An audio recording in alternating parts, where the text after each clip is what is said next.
এই দোয়াটা যদি মাত্র 10 বার 2 রাকাত নামাজের সেজদায় পড়তে পারেন, দুনিয়ার এমন কোনো রিজিক নাই যে আপনি পাবেন না। সৃষ্টির 50,000 বছর পূর্বে যে তাকদীর লেখা হয়েছে সেটা কোনোভাবেই আপনি পরিবর্তন করতে পারবেন না। আল্লাহর কাছে যদি কোনো মানুষ নিয়মিত দোয়া করে, এই দোয়া পড়ে আল্লাহর কাছে বলে, আল্লাহ পাক তার প্রত্যেকটা দোয়া কবুল করে।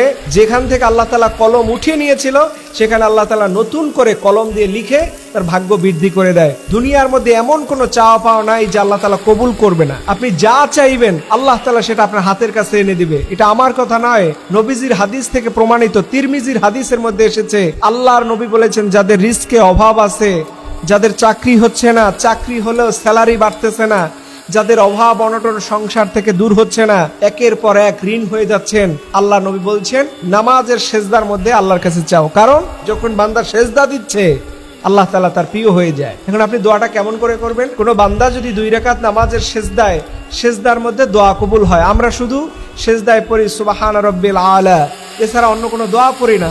এই সময় নবীজি বলেছেন যা খুশি সেই দোয়াই তুমি করতে পারো, আল্লাহ তাআলা এই সময় দোয়া কবুল করে নেয়। সেজদার মধ্যে চলে যাবেন, 3 বার সুবহান রাব্বিল আলা বলে এরপরে আপনি পড়বেন নবীজির এই শিখানো দোয়াটি। কয়েকদিনের মধ্যে দেখবেন আল্লাহ তাআলা আপনার রিজিকের বাড়িধারা খুলে দিয়েছে।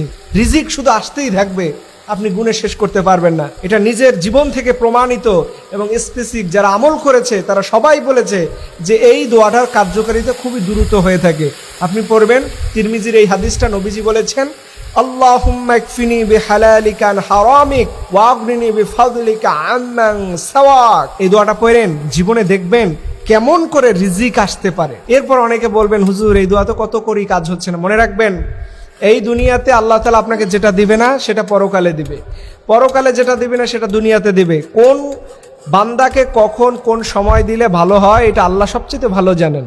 সো আপনি আল্লাহর চাইতে বেশি বুঝতে যাবেন না, আল্লাহর চাইতে নিজেকে বড় পণ্ডিত মনে করবেন না। আল্লাহ আপনাকে দিবে এটা 100% বিশ্বাস রাখবেন।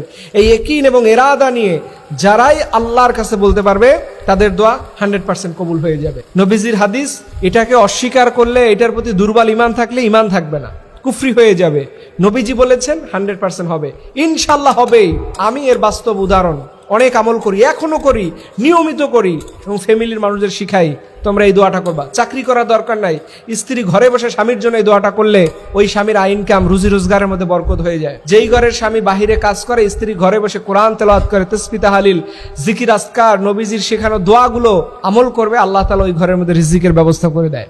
প্রিয় ভাই এবং বোনদেরকে অনুরোধ করে বলবো যে যখনই যতটুকু সময় পান রসুলের হাদিসগুলো শিখে আমল করুন। আমল করলে এটা ফেলে দেয়া যায় না, আমল করলে আমল নষ্ট হয় না, এটা কোনো না কোনো একটা সময় কাজে লাগবে।